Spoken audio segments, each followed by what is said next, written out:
네트워크의 대표님과 마창진 환경운동연합 그리고 창녕 환경운동연합의 의장님들과 활동가가 함께 하고 있습니다. 먼저 오늘 저희가 한강의 준설 문제, 한강의 하천 정비 공사와 관련해서 지금 2차례 정도 저희가 현장의 상황과 보도 자료를 통해서 이 문제는 이미 기자님들께 설명을 드린 바가 있습니다.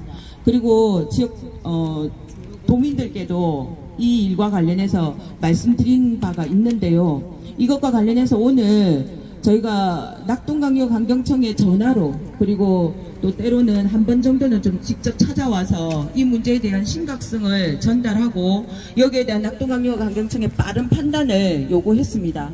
그럼에도 불구하고 현장은 지금 더욱더 공사의 속도가 붙고 있습니다.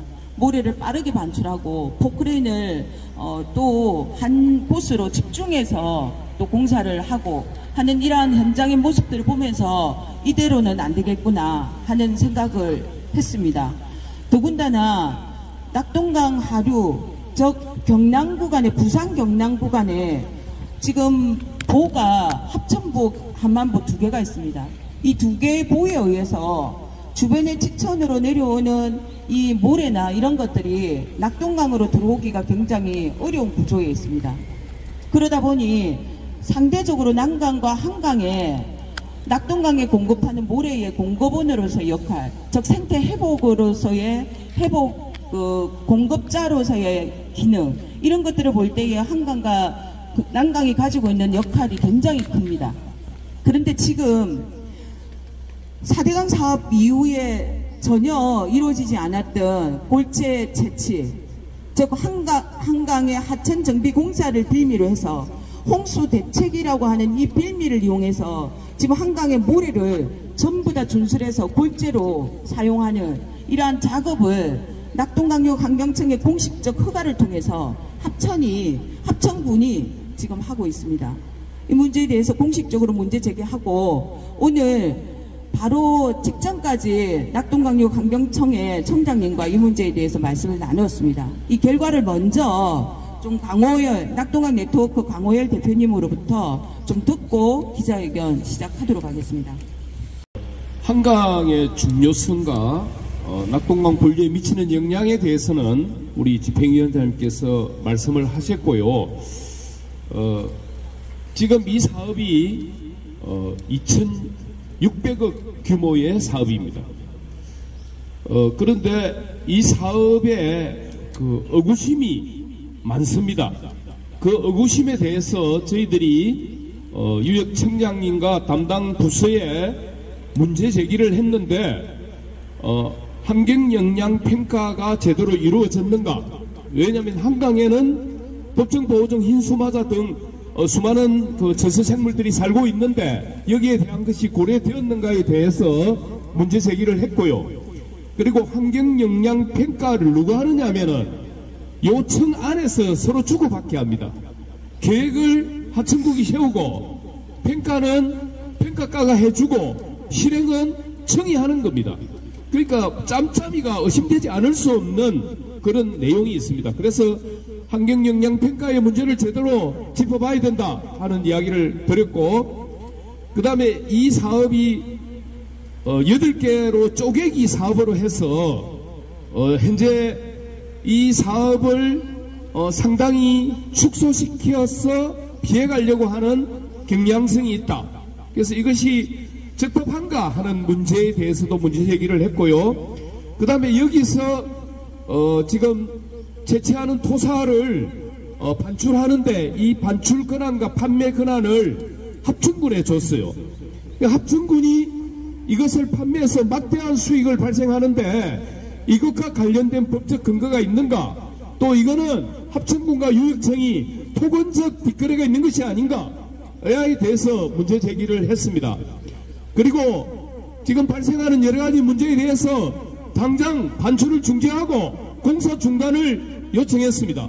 그리고 오늘 하천국에 현장 점검을 요청했고 청장에게도 이 부분에 대한 현장과 업무 파악을 통한 빠른 시일 안에 공사 중지와 낙동강 네트워크와 지역단체들과 함께 문제점에 대한 협의와 내용들을 명확하게 점검해서 이 문제를 풀 수 있도록 요청했고요. 낙동강유역청장님께서도 이 문제를 시급히 실태 파악을 해서 이 문제에 답하겠다라는 의견을 들었습니다. 여기까지가 기자회견 사전 유역청 관련 청장님과의 간담회 내용을 간단히 말씀드렸습니다.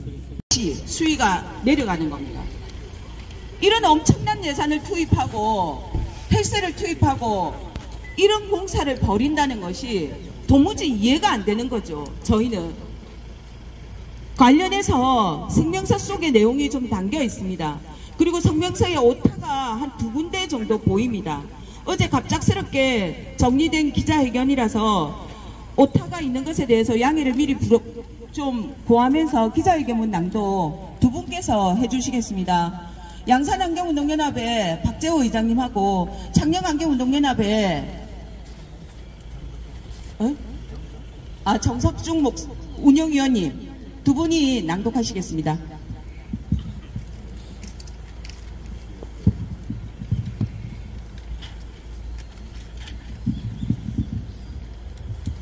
사대강 사업의 복사판인 한강 하천 정비공사 중단을 요구하며 기자회견문을 낭독하도록 하겠습니다. 참고로 저는 한강 있는 수도권에 살다 내려온 지 30년이 됐습니다. 어린 아이들과 함께 지금 이 준설 작업을 하고 있는 청덕지구에 소풍을 다녀오고 했었는데 사대강 사업으로 잃어버렸던 그 낙동강의 그러한 모습의 그나마 남아있는 환강지류가 이러한 부분이 된다는 것을 안타깝게 여겨서 오늘 참석하게 됐습니다. 읽겠습니다. 내란범 윤석열의 집권을 틈타 낙동강 유역환경청은 합천댐 하류에서 낙동강 합류점까지 50km에 달하는 환강 전 구간을 대상으로 2020년 8월에 합천군 건태지구에서 발생한 홍수 피해와 같은 홍수 재발을 예방한다는 명분으로 환강 하천 정비공사를 2024년 10월부터 벌이고 있다. 낙동강 환경유역청이 벌이고 있는 환강 하천 정비공사는 용주지구 즉 합천 조정지댐에서 쌍책면 상포천 합류점까지 559억 원, 청덕지구 즉 합천 쌍책에서 낙동강 합류점까지 692억 원을 들여 하도정비, 수목제거, 물길 조성, 축제, 신수공간 조성, 낙차공 조성을 하고 있다. 사업 중 하도정비와 수목제거 사업은 청덕지구 99만 392제곱미터, 용주지구 14,230제곱미터로 환강의 주요 하천 생태계는 모조리 제거하는 방식으로 계획되고 진행되는 사업으로 15년 전에 벌어졌던 낙동강 4대강 사업의 판박이다. 낙동강에서 벌인 4대강 사업은 15년이 지난 지금 영남 주민의 삶의 원천인 낙동강을 녹조배양적으로 만들었다. 13년째 여름이면 코끼리 350마리를 한꺼번에 몰살시킬 수 있는 청산가리 6,600배의 독성 물질을 품은 녹조로 뒤덮인다. 낙동강에서 창궐한 녹조둑은 강에만 머물지 않고 수돗물로 공기 중으로 쌀과 각종 농산